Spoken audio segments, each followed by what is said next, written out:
श्री गणेशाय नमः. श्री स्वामी समर्थ. आज आपण युद्धकांडातला 62वा सर्ग वाचूया. तेव्हा रावण क्रुद्ध झालेला पाहून महाबली महापार्श्वाने 2 घटकापर्यंत काहीसा विचार केला. त्यानंतर हात जोडून तो रावणाला म्हणाला, जो पुरुष हिंस्र पशूंनी आणि सापांनी भरलेल्या दुर्गम वनात जाऊन तिथं पिण्यायोग्य मध मिळूनही तो पीत नाही, तो पुरुष मूर्खच होय. शत्रुसूदन महाराज, तुम्ही तर ईश्वरांचे ईश्वर आहात. तुम्हाला आडकाठी कशाची? तुम्ही शत्रूंच्या मस्तकावर पाय देऊन विदेह कुमारी सीतेशी रममाण व्हा. महाबली वीरा, तुम्ही कुक्कुट वृत्ती धारण करून सीतेवर कोंबड्यासारखा बलात्कार करा. वारंवार आक्रमण करून सीतेचा उपभोग घ्या. तिच्याशी रममाण व्हा. जेव्हा तुमचा मनोरथ सफल होईल तेव्हा तुमच्यावर कोणतं भय संकट येईल. जरी वर्तमान तसंच भविष्य काळात कुठलंही भय आलं तर त्या सगळ्यांचा यथोचित प्रतिकार केला जाईल. आमच्याबरोबर जर महाबली कुंभकर्ण आणि इंद्रजित उभे ठाकले तर ते दोघे वज्रधारी इंद्रालाही पुढं सरकण्यापासून अडवू शकतील. मी तर नीती निपुण पुरुषांनी सांगितलेला साम दाम आणि भेद सोडून केवळ दंडनीतीनं काम तडीला नेणंच योग्य समजतो. महाबली राक्षसराज, इथं तुमचे जे कोणी शत्रू येतील त्यांना आम्ही शस्त्रांचा प्रताप दाखवून वश करू यात शंका नाही. महापार्श्व असे म्हणाल्यावर त्यावेळी लंकापती रावणाने त्याच्या वचनांची प्रशंसा केली आणि तो म्हणाला, महापार्श्व, खूप दिवस झाले त्या घटनेला. पूर्वकाळी ती घटना घडली आहे. मला एक शाप मिळाला आहे. माझ्या जीवनातील ती घटना मी गुप्त ठेवली होती. ते गुप्त रहस्य मी आज सांगतो आहे, ते ऐक. एकदा मी आकाशात अग्निशिखेप्रमाणे प्रकाशित होत असलेली पुंजिकस्थाला नावाची एक अप्सरा पाहिली. ती पितामह ब्रह्मदेवाच्या भवनाकडे जात होती. ती अप्सरा माझ्या भयानं लपतछपत पुढं जात होती. मी बलपूर्वक तिला विवस्त्र केलं आणि हट्टीपणानं तिचा उपभोग घेतला. त्यानंतर ती ब्रह्मदेवांच्या भवनात गेली. तिची दशा त्यावेळी हत्तीनं तुडवलेल्या कमलिनीप्रमाणे झाली होती. माझ्याकडून तिची जी दुर्दशा केली गेली ती पितामह ब्रह्म्याला समजली असं मला वाटतं. त्यामुळं तो अत्यंत कुपित झाला आणि मला म्हणाला, आजपासून जर तू कुठल्याही दुसऱ्या स्त्रीशी बलपूर्वक समागम करशील तर तुझ्या मस्तकाची 100 शकल होतील, हे निसंशय आहे. अशा प्रकारे मी ब्रह्मदेवाच्या शापाला भीत आहे. म्हणून आपल्या शुभशय्येवर विदेह कुमारी सीतेला हट्टानं बलपूर्वक चढवू इच्छित नाही. माझा वेग समुद्रासारखा आहे, माझी गती वायूसारखी आहे आणि ही गोष्ट दाशरथी राम जाणीत नाही. म्हणूनच तो माझ्यावर चढाई करण्याचं धाडस करतो. नाहीतर पर्वताच्या गुहेत सुखपूर्वक झोपलेल्या हत्तीप्रमाणे असलेल्या या रावणाला जागविण्याचं धाडस कोण बरं करील? क्रुद्ध होऊन बसलेल्या मृत्यूप्रमाणे असलेल्या या रावणाला डिवचण्याचं धाडस कोण करील? माझ्या धनुष्यातून सुटलेले 2 जिभांच्या सापांप्रमाणे भयंकर असलेले बाण श्रीरामानं अजून समरांगणावर कधी पाहिलेच नाहीत. म्हणूनच तो माझ्यावर चढाई करून येऊ इच्छितो. मी आपल्या धनुष्यातून त्वरेनं सुटलेल्या शेकडो वज्रदृश्य बाणांनी रामाला जाळून टाकीन. लोक उल्कापात करून हत्ती पळवून लावतात तसा मी बाणांनी रामाला पळवून लावीन. ज्याप्रमाणे प्रातःकाळी उदित झालेला सूर्यदेव नक्षत्रांची प्रभा हिरावून घेतो, त्याच प्रकारे आपल्या विशाल सेनेसह मी त्या वानरसेनेला श्रीरामापासून हिरावून घेईन. युद्धात हजार डोळ्यांचा इंद्र आणि वरुणही माझा सामना करू शकत नाही. पूर्वकाळी कुबेराच्या पालकत्वाखाली असलेली ही लंकापुरी मी आपल्या बाहुबलानंच जिंकली होती. राक्षसराज रावणाचे हे वचन बिभीषणाने ऐकले. कुंभकर्णाच्या गर्जनाही त्याच्या कानी पडल्या. मग तो रावणाशी बोलू लागला. त्याचे बोलणे अर्थपूर्ण आणि हितकारी होते. तो म्हणाला, राजन, सीता नाम धारण करणारा हा विशालकाय साप कुणी तुमच्या गळ्यात बांधला बरं? तिच्या हृदयाचा भाग हेच त्या सापाचे शरीर आहे. चिंता ही त्या सापाचे विष आहे. सुंदर हसू ह्या त्या सापाच्या तीक्ष्ण दाढा आहेत आणि प्रत्येक हाताची 5-5 बोटं हीच त्या सापाची 5 शिरं आहेत.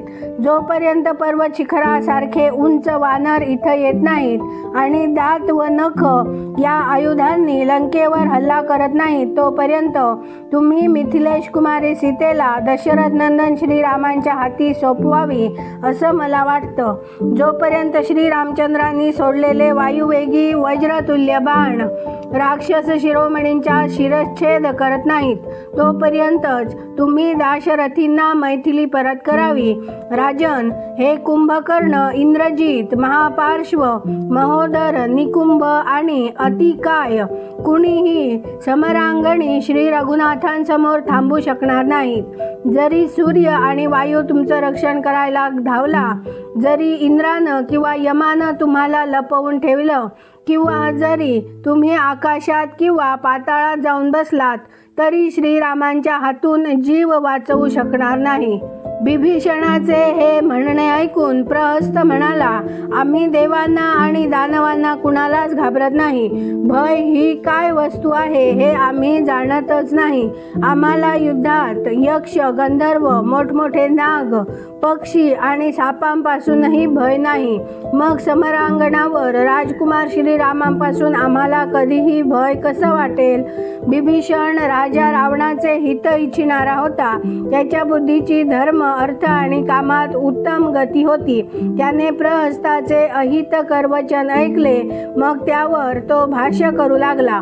त्याचे भाष्य महान अर्थाने नटलेले होते. तो म्हणाला, प्रहस्ता, महाराज रावण, महोदर तू आणि कुंभकर्ण सारे मिळून श्रीरामांना उद्देशून जे काही बोलता आहात, ते सारे तुम्ही करूनही होण्यासारखे नाही.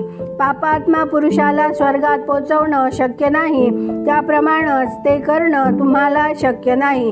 प्रहस्ता, श्रीराम अर्थ विशारद आहेत. सर्व कार्य साधण्यात कुशल आहेत. ज्याप्रमाणे जहाज किंवा नौका यांच्या सहाय्याशिवाय कुणी महासागर पार करू शकत नाही, त्याच प्रकारे मला, तुला किंवा सर्व राक्षसांना मिळून देखील श्रीरामांचा वध करून दाखवणं शक्य नाही. श्रीराम धर्मालाच प्रधान मानतात. त्यांचा जन्म इक्ष्वाकू कुलात झाला आहे. ते साऱ्या कार्याच्या संपादनास समर्थ असलेले महारथी वीर आहे. अशा प्रसिद्ध महापराक्रमी राजा श्रीरामांची युद्ध प्रसंग ठाकल्यावर देव देखील किंकर्तव्य मूढ होतील. मग इतरांची काय कथा? प्रहस्ता, आतापर्यंत श्रीरामांनी सोडलेले कंकपत्रयुक्त दुर्जय आणि तीक्ष्ण बाण तुझं शरीर विदीर्ण करून आत घुसलेले नाहीत, म्हणून तू बढाया मारून बोलत आहेस. प्रहस्ता, श्रीरामांचे बाण वज्रासारखे वेगशाली आहेत. ते प्राण्यांचा अंत केल्याशिवाय राहत नाही. श्री रघुनाथांच्या धनुष्यातून सुटलेले ते तीक्ष्ण बाण तुझं शरीर भेदून आत घुसलेले नाहीत, म्हणूनच तू शेखी मिरवीत आहेस. रावण, महाबली, त्रिशिरा, कुंभकर्ण, कुमार निकुंभ आणि इंद्र जिंकणारा मेघनाद देखील समरांगणात इंद्रतुल्य तेजस्वी दशरथ नंदन श्रीरामांचा वेग सहन करण्यास समर्थ नाही. देवांतक, नरांतक, अतिकाय, महाकाय, अतिरथ तसेच पर्वताप्रमाणे शक्तिशाली अकंपन देखील युद्धभूमीवर श्री रघुनाथांसमोर टिकाव धरू शकणार नाही. हे महाराज रावण तर व्यसनाधीन झालेले आहेत, म्हणून विचार करून काम करत नाहीत. त्याशिवाय हे स्वभावतःच कठोर आहेत. तुमच्यासारखे शत्रुतुल्य मित्र त्यांच्या सेवेत उपस्थित असतात. ही गोष्ट राक्षसांचा विनाश जवळ आला हेच सुचवित असते. अनंत शारीरिक बलानं संपन्न सहस्त्र फणांच्या आणि महान बलशाली भयंकर नागानं जणू या राजाला बलपूर्वक आपल्या शरीराचा विळखा घातला आहे. तुम्ही सारे लोक मिळून या राजाला या विळख्यातून बाहेर काढून या प्राण संकटातून वाचवा. श्रीरामांची वैर हा जणू भयंकर नागाचाच विळखा आहे हे याला समजत नाही. या राजाकडून आतापर्यंत तुम्हा लोकांच्या साऱ्या कामना पूर्ण झालेल्या आहेत. तुम्ही सारे याचे हितैषी आणि सुहृद आहात.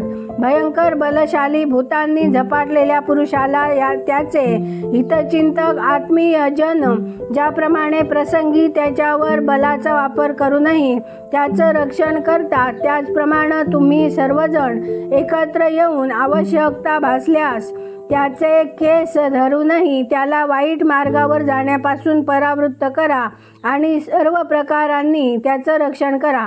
उत्तम चारित्र्यरूपी जलानं परिपूर्ण असलेला श्री रघुनाथ रूपी समुद्र याला बुडवीत आहे, किंवा असं समजा की हा श्रीरामरूपी पाताळाच्या गहन गर्केत पडतो आहे.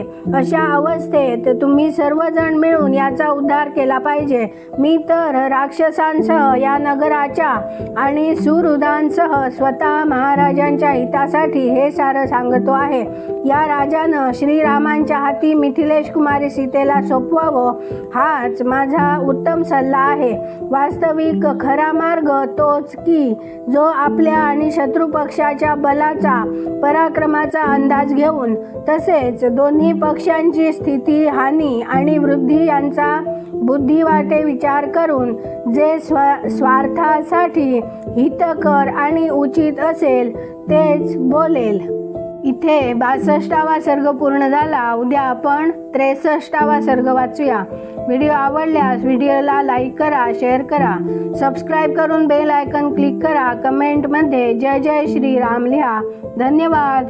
जय जय श्रीराम.